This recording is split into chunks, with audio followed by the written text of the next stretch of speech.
আপনারা বেলাল হাবশী রাদিয়াল্লাহু তাআলা আনহুর কথা শুনেছেন, তার ঘটনা অবশ্যই শুনেছেন। তিনি একজন হাবশী গোলাম ছিলেন। তিনি একজন হাবশী গোলাম ছিলেন, গোলামের ঘরের গোলাম। তার বাবাও গোলাম ছিলেন, তিনিও সেই ঘরে গোলাম ছিলেন। তিনি বড় কোনো শিক্ষিত ছিলেন না, কোনো ধনাঢ্য পরিবারের সন্তান ছিলেন না, কোনো নামি দামি বংশের কোনো ছেলে ছিলেন না। আরব দেশে হাবশী বলা হয় যাদের চেহারা সুরত অত সুন্দর না, ভালো না, কুৎসিত, কালো, বেডঙ্গা, তারাই হইল হাবশী বংশের লোক।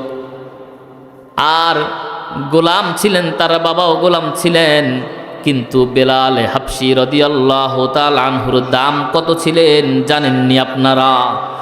কত বড় দামি ছিলেন, কত বড় আল্লাহ পাকের কাছে সম্মানিত ছিলেন। মুসলমানদের যখন জনসংখ্যা বেড়ে যায়, ইসলামের বুলবালা চলে আসে, গোটা আরবের মধ্যে যখন মুসলমানের সংখ্যা বৃদ্ধি পায়, মসজিদে নববীতে যখন বেলাল হাবশী রাদিয়াল্লাহু তাআলা আনহু মুয়াজ্জিনের দায়িত্ব পালন করতেছিলেন, তিনি আযানের মধ্যে আশহাদু আল্লা ইলাহা ইল্লাল্লাহ, আশহাদুর জায়গায় আশহাদু বলতেন। স্পষ্ট ভাষায় সুন্দর করে আশহাদু শব্দটা উচ্চারণ করতে পারতেন না। সাহাবায়ে কেরাম সবাই পরামর্শ করলেন, মুসলমানদের জনসংখ্যা বেড়েছে, ইসলামের এক সৌন্দর্য চলে আসছে, সামাজিকতাভাবে সব লাইনে ইসলাম অনেক প্রতিষ্ঠিত হয়েছে। কিন্তু মসজিদে নববীতে যে মুয়াজ্জিন বেলাল সুন্দর বলিষ্ঠ কণ্ঠে স্পষ্ট জবানে আযান দিতে পারে না, আশহাদুর জায়গায় আশহাদু বলে। সুতরাং চলো আমরা রসুলের কাছে গিয়ে বলি, মসজিদে নববীর মুয়াজ্জিনকে পরিবর্তন করে সুন্দর কণ্ঠের অধিকারী, সুস্পষ্টভাষী, সুন্দর জবানে আযান দিতে পারে এমন একজন মুয়াজ্জিন যেন নিযুক্ত করা হয়। সাহাবায়ে কেরাম রসুলের কাছে গিয়ে পরামর্শ দিলেন, ইয়া রাসূলুল্লাহ, ইয়া হাবিবাল্লাহ, নবী গো, মসজিদের নববীর যে মুয়াজ্জিন আছে সুন্দর লাহানে, স্পষ্ট ভাষায়, স্পষ্ট জবানে আযান দিতে পারে না, আশহাদু বলতে পারে না, আশহাদু বলে, আমরা আপনার কাছে প্রস্তাব নিয়ে এসেছি। এখন তো মুসলমানের একটা অবস্থান তৈরি হয়েছে, ইসলামের একটা সামাজিকভাবে সব লাইনে উন্নতি লাভ করেছে, আমাদের মসজিদে নববীর একজন মুয়াজ্জিন নতুনভাবে নিয়োগ দেওয়ার প্রয়োজন হয়। রাসূল সাল্লাল্লাহু আলাইহি ওয়াসাল্লাম সকল সাহাবায়ে কেরামের পরামর্শ নিয়া আব্দুল্লাহ ইবনে মাসউদ রাদিয়াল্লাহু তাআলা আনহুকে মসজিদে নববীর মুয়াজ্জিন হিসাবে নিযুক্ত ঘোষণা করে দেয়। এশারের নামাজের পরে সিদ্ধান্ত মোতাবেক ফজর থেকে নতুন মুয়াজ্জিন মসজিদে নববীতে আযানের দায়িত্ব পালন করবে। ওইদিকে বেলাল হাবশী বড় চিন্তায় পড়ে যায়, আইরে মসজিদে নববীর মুয়াজ্জিন ছিলাম, আমি আযানের দায়িত্ব পালন করেছি। আল্লাহু আকবার, আল্লাহু আকবার, আল্লাহ পাকের বরত্ব আমি বেলালের জবান দিয়ে প্রকাশ করেছি, এই সুযোগ আমার ছিল। আজকে তো সিদ্ধান্ত হয়েছে ফজর থেকে বেলাল আর আযান দিবে না, মসজিদে নববীর মুয়াজ্জিনের তালিকার থেকে আমার নামটা কেটে দেওয়া হয়েছে। বেলালের বুক ভরা ব্যথা নিয়া মসজিদে নববীর বারান্দায় গিয়া নামাজের মুসল্লায় দাঁড়ায়া সিজদায় পড়ে আল্লাহ পাকের কাছে দুই চোখের পানি ছেড়ে দিয়ে কান্দে আর বলে, বেলালে বলে, আল্লাহ,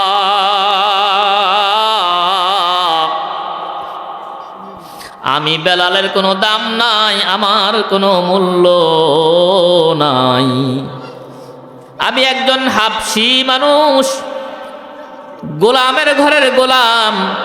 আমার বাবাও গোলাম ছিলেন, আমিও গোলাম। আমার শিক্ষা দীক্ষার কোনো যোগ্যতা নাই, বংশের কোনো নাম দাম নাই, অর্থ নাই। কিন্তু আল্লাহ, দীর্ঘদিন মসজিদে নববীর মুয়াজ্জিন ছিলাম। আপনার সুমধুর নামটা আমি বেলাল জবানে উচ্চারণ করেছিলাম। আজকে তো তারা মসজিদে নববীতে পরামর্শ করে আমি বেলালের নাম মুয়াজ্জিনের দপ্তরে থেকে কেটে দিয়েছে। আমার একটাই কারণ, আমি জবানে আশহাদু স্পষ্ট ভাষায় বলতে পারি না, জবানের মধ্যে তোতলামি আসছে। আশহাদু না বলে আশহাদু বলি। ওগো আল্লাহ,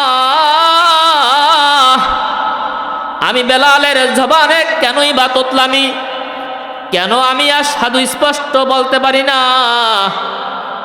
কেউ না জানলেও তুমি তো জানো।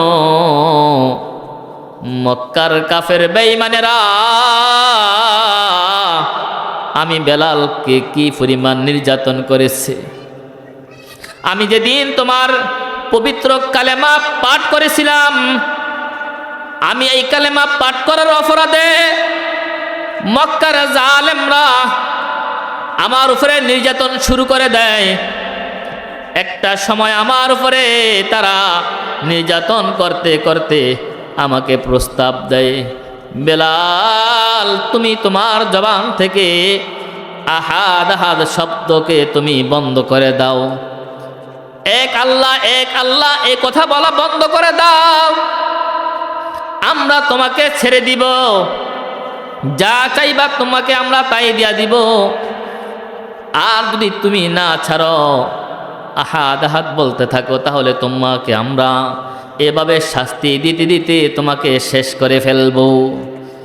ওগো আল্লাহ, আমি তাদের এই প্রস্তাবে বলেছিলাম, আমি বেলাল একবার নয় দুইবার নয় শতবার যদি জীবন দেওয়া লাগে, এরপরেও আমি আমার জবান থেকে আহাদকে বন্ধ করতে পারবো না। আয় আল্লাহ, আমার জবানে আপনার পবিত্র নাম আহাদ আহাদ শব্দ যখন উচ্চারণ করতেছিলাম, মক্কার দুষ্ট কাফেররা জালেমরা লোহাকে গরম করে আমি বেলালের জিহ্বাকে টেনে ধরে, আমার জিহ্বার উপরে গরম লোহা দিয়ে যখন দাগ দিয়ে দেয়, নরম জিহ্বা লোহার গরম আর সহ্য করতে পারে না, আমার জিহ্বাটা ফুরে যায়, আমার জিহ্বার শক্তি হারিয়ে ফেলি, জিহ্বার পাওয়ার নষ্ট হয়ে যায়, জবানে সুন্দরভাবে সুস্পষ্ট ভাষায় আর কথা বলতে পারি না। আজান যখন শুরু করে দেই, আশহাদু আল্লাহ ইলাহা ইল্লাল্লাহ,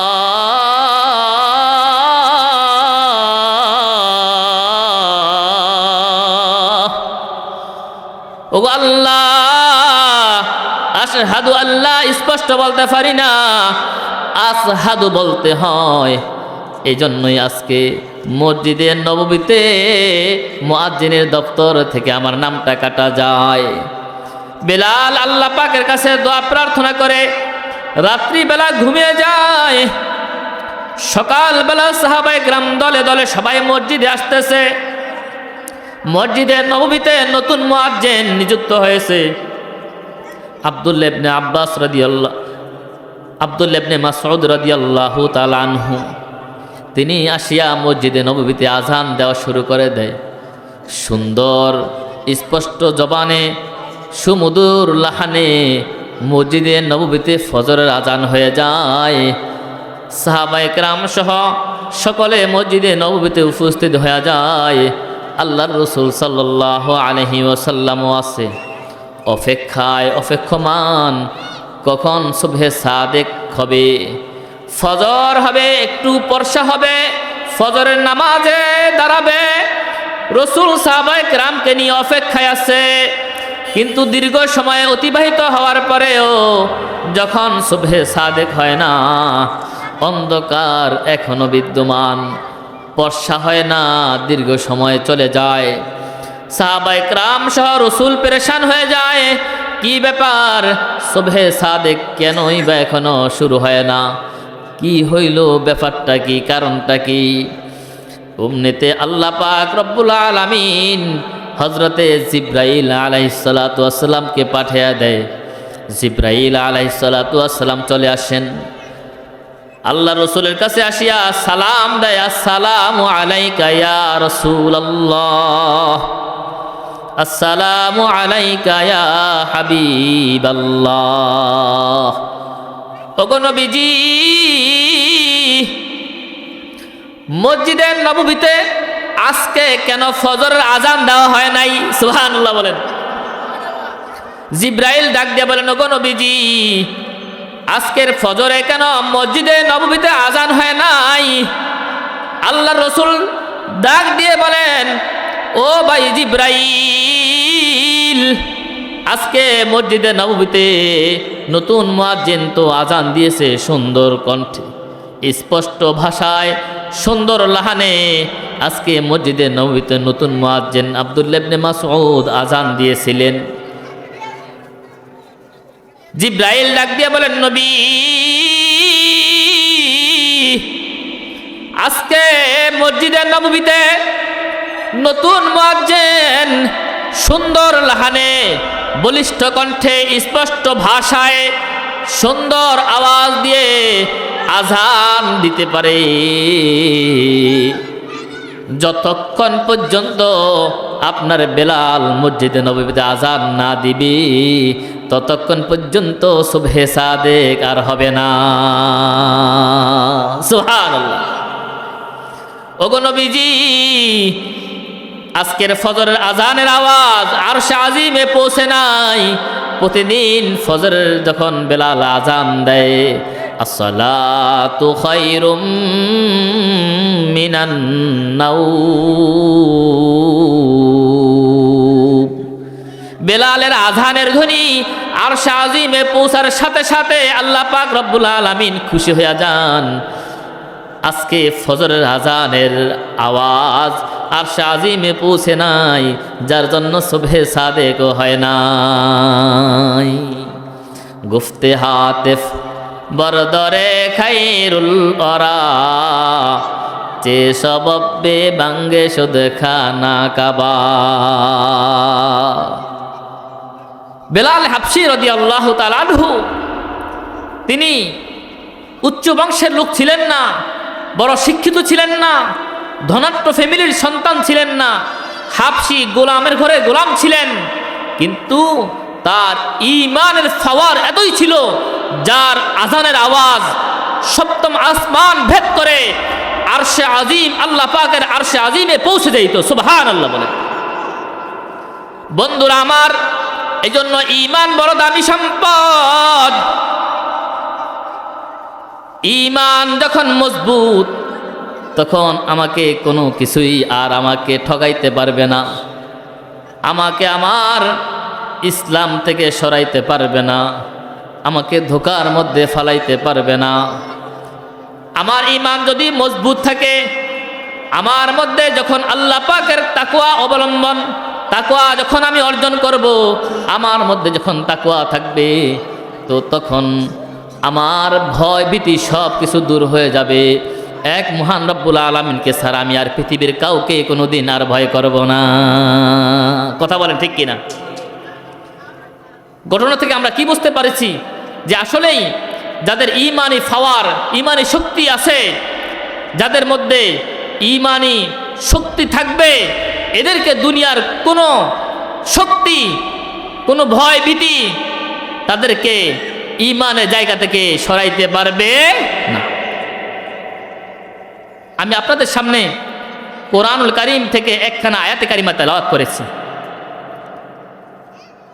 আল্লাহ পাক রব্বুল আলামিন বলেন, ইয়া আইয়ুহাল্লাযীনা আমানুত্তাকুল্লাহ ওয়া কুনু মা'আস সাদিকিন, হে ঈমানদাররা, তোমরা আল্লাহকে ভয় করো। কাকে ভয় করার জন্য বলেছেন? আরো জোরে বলেন, কাকে? জবান খুলে বলেন কাকে? আল্লাহু আকবার বলে একটা ডাক দেন, আল্লাহু আকবার। আরো জোরে চিৎকার করে বলেন আল্লাহ। আল্লাহ পাক রব্বুল আলামিন, আমি আপনি যখন আল্লাহ শব্দ বলে ডাক দেই, আল্লাহর সাথে সাথে খুশি হইয়া বলেন লাব্বাইক ইয়া আবদি, লাব্বাইক ইয়া আবদি। বান্দা তুমি কি চাও বলো আমাকে, কেন এবার ডাক দিয়েছ? কিতাবের মধ্যে আসছে বান্দা একবার ডাক দেয় আর আল্লাহ বান্দার ডাকে 70 বার জবাব দিতে থাকে। সুবহানাল্লাহ, সুবহানাল্লাহি ওয়া বিহামদিহি, সুবহানাল্লাহিল আযীম। বলেন না সবাই, সুবহানাল্লাহি ওয়া বিহামদিহি, সুবহানাল্লাহিল আযীম। হাদিসের মধ্যে এসেছে ক্বালা রাসূলুল্লাহি সাল্লাল্লাহু আলাইহি ওয়াসাল্লাম কালিমাতানে হাবিবাতানে ইলার রহমান খফিফাতানে আলাল লিসান সাকিলাতানে ফিল মিজান। আল্লাহর রাসূল বলেন দুইটি কালেমা এমন আছে যাহা আল্লাহ পাকের কাছে অত্যন্ত পছন্দনীয়, আল্লাহ পাকের কাছে অত্যন্ত প্রিয়। দুইটা কালেমা এমন আছে যাহা জবানে একেবারে হালকা, ওজনের পাল্লায় বড় ভারী। সুবহানাল্লাহ বলেন। কালিমাতানে হাবিবাতানে ইলার রহমান, দুইটা কালেমা যাহা আল্লাহ পাকের কাছে খুবই প্রিয়, খুবই পছন্দের। কি দুই কালেমা? যাহা জবানে বড় হালকা, খফিফাতানে আলাল লিসান, জবানে উচ্চারণ করতে কঠিন না সহজ।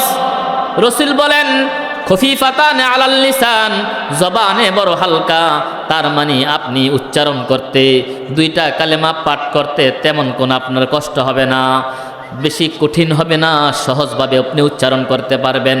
কিন্তু শুনে নেন, এই দুইটা হালকা যদিও নাকি জবানে, সাকিলাতানে ফিল মিজান, আল্লাহর যেই মিজানের পাল্লা, ওই মিজানের পাল্লায় এই দুই কালেমা খুব ভারী। সেই দুই কালেমা কি? সুবহানাল্লাহি ওয়া বিহামদিহি, সুবহানাল্লাহিল আযীম। সবাই বলেন সুবহানাল্লাহি ওয়া বিহামদিহি, সুবহানাল্লাহিল আযীম। বেশি বেশি এই দুইটা কালেমা পাঠ করব। আল্লাহর নবী বলেন এই দুইটা কালেমা যদি তুমি জবানে উচ্চারণ করো, তোমার জন্য কঠিন না, হালকা, কিন্তু তোমার মিজানের পাল্লায় বড় ভারী হয়ে যাবে। সুবহানাল্লাহ। বলতেছিলাম আল্লাহ পাক রব্বুল আলামিন বলেন ইয়া আইয়ুহাল্লাযীনা আমানু, হে আমার ঈমানদাররা, ইত্তাকুল্লাহ, আমি আল্লাহকে তোমরা ভয় করো। কাকে ভয় করতে বলছে? আরো জোরে বলেন কাকে? আমরা আল্লাহকে ভয় করি? আমরা কি আল্লাহ তাআলাকে ভয় করি? না। আমরা পুলিশকে ভয় পাই, আর্মিকে ভয় পাই, বিডিআরকে ভয় পাই, সেনাবাহিনীকে ভয় পাই, সরকারি কোনো আমলা হামলাকে আমরা ভয় পাই, আমরা নেতা খাতাদেরকে ভয় পাই, কিন্তু মহান মালিক আমার আল্লাহর ভয় আমার অন্তরে নাই। আল্লাহর ভয় অন্তরে যদি থাকতো, তাহলে আপনি রাস্তায় 5 টাকার একটা নোট পেয়েছেন, এই 5 টাকার নোট পাওয়ার পরে এটা কার, এটা কার, ভাই এই 500 টাকা পাইছি, এটা খুঁজে আপনি দেন। কিন্তু ঠিক সেই ব্যক্তি যদি 1000 টাকার একটা নোট রাস্তায় পায়, এরপরে সে খুঁজে আর কাউকে দেয় না। তাহলে আল্লাহর ভয়ে কিভাবে থাকলো? মানুষের সামনে কোনো চুরি করি না, কিন্তু যেখানে মানুষ আমাকে দেখে না সেখানে আমি চুরি করতে আর কোনো দ্বিধাও করি না। কথা বলেন ঠিক কিনা? কিন্তু সেই জায়গায় যদি আমি মনে করতাম যে দুনিয়ার কোনো মানুষ যদিও আমাকে না দেখে, কিন্তু আমাকে কে দেখে? আরো জোরে বলেন কে দেখে? আল্লাহ আমাকে দেখে, আমার দ্বারা এই গুনার কাজ করা সম্ভব না।